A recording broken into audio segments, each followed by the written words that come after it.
Au coucher du soleil, la place s'éveille doucement. Le bruit des vagues, le vent salé, les pas sur le sable racontent une histoire silencieuse mais douce. Ce documentaire nous plonge au cœur de la vie quotidienne sur la plage, pêcheurs à l'aube, vendeurs ambulants, les enfants qui jouent, touristes de passage et anciens qui observent l'horizon avec sagesse. La plage n'est pas seulement un lieu de détente, c'est un espace de survie, de travail, de rêve et parfois de d'illusion. Chaque visage croisé par une histoire ou porte une histoire, chaque vague efface et réécrit la mémoire du rivage à travers des images authentiques et des témoignages sincères. Ce film explore la relation profonde entre les hommes et la mer, l'espoir qu'elle nourrit, les dangers qu'elle impose et la liberté qu'elle promet. Un voyage mais poétique et réaliste, là où les êtres rencontrent l'océan.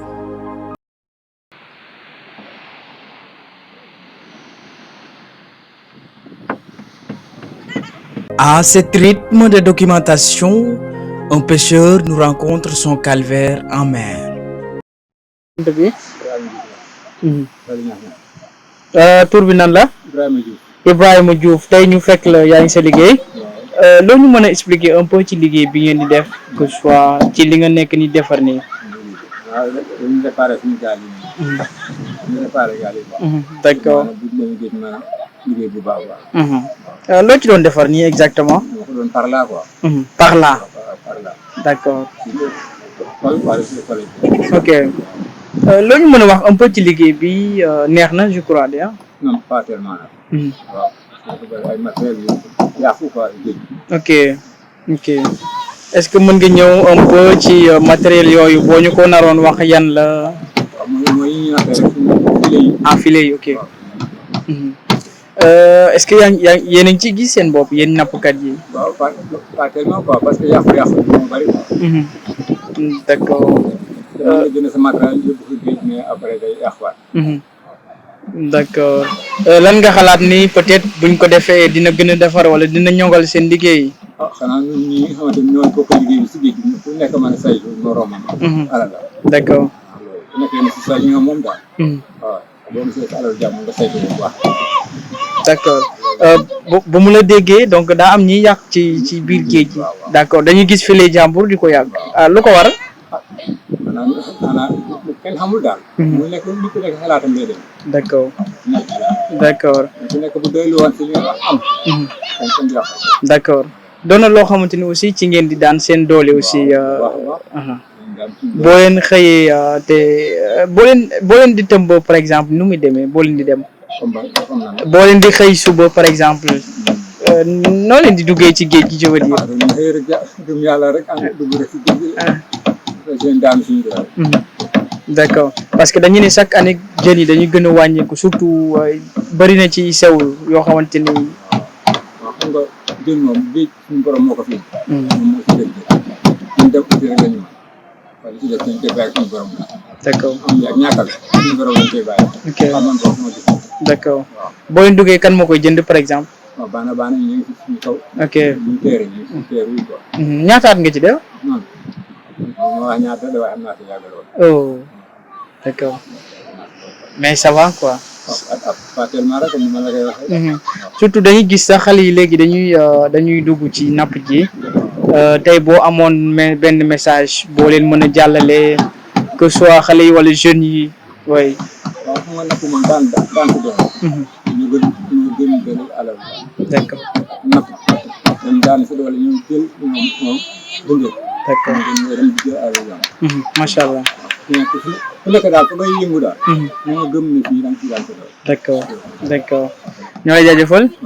merci beaucoup. Plage bornée de bateaux, bornée de personnes, des jeunes, enfants, mamans et touristes qui se promènent au long de la plage auquel le bonheur répond aux attentes.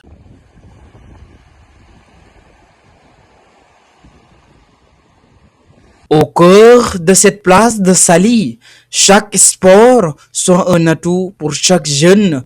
Le football, l'handball, encore une fois, le sourire et la vente restent l'activité principale.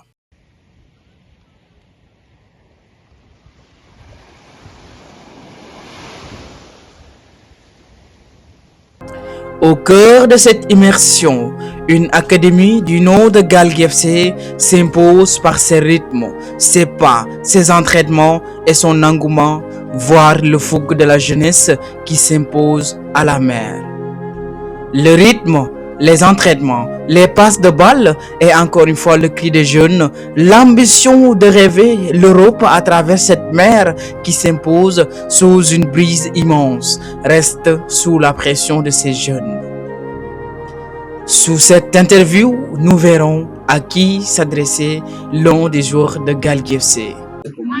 maa ngi nuyu dirigeant Gaal yi ak président Gaal gi di remercier tamit coach yi di remercier ñëpp képp ku nekk si Gaal gi maa ngi remercier Macha Allah. waaw maa ngi tudd Massamba Fall ñu naan ma Bamba Dieng maa ngi gère latéral droite numéro 17 maa ngi wax Gaal gi képp ku gis Gaal gi ci taxawoon rek dañoo bëgg adam bu rafet mu dem si kanam Macha Allah. Gaal gi nekkul loo xamante ni gars yi dañ ko créé pour loo xamante ni ñu jaaxal Gaal gi dañ ko créé loo xamante ni pour dimbali ñoo xamante ni dañoo bëggoon ay joueurs doon ay professionnels comme sama genre yi comme ñeneen ak ñeneen képp ku sa wërsëg nekk rek yàlla na si yàlla jàppale et tout d'abord. D'accord. léegi bi nga ñëwee gaal gi loo ban constat nga am bi nga ñëwee ba léegi. non bu ma ñëwee Gaal gi moom aw ma dara mu ñëw rek yëg sama bopp firi happiness ndax coach Cross ku ko xam nit ku baax la ndax du technique loo xamante ni du technique loo xamante ni attan ko quoi waaw coach Cross daal dañ koy ñaanal yàlla na fi ay élément génn fii ba mu réussir ak jàmm salaam quoi. D'accord.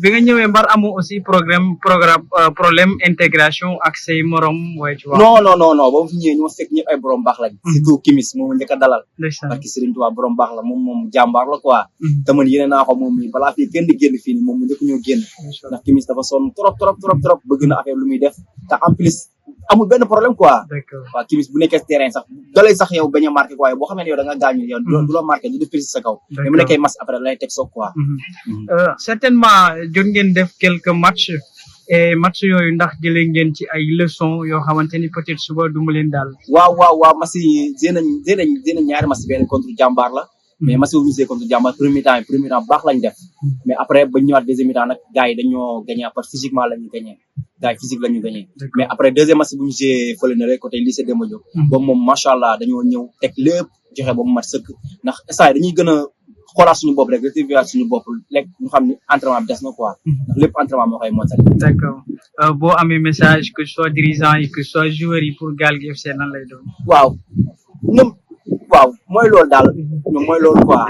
Un sillage avec cette plage, un sillage avec cette multiple chlore et un sillage avec cette bonheur. Multiples personnes restent sur la plage, multiples gens occupent cette liberté, pensant à la vie, les sports. L'handball et le football restent l'animation des jeunes et encore une fois, la lutte moderne qui est encore une fois l'œuvre de toute jeune. Et dans cette sillage, Galgui FC, nouveau académie du département de Mbour, s'impose comme le meilleur parmi tous. Et dans cette sillage, n'oubliez pas, à travers ces documentaires, l'immersion, le voyage et la découverte seront l'objectif de ces devoirs. N'oubliez pas de commenter, partager, abonner pour les prochaines rencontres. Et d'ici là, portez-vous bien. Bisous, au revoir et bye bye. Ciao.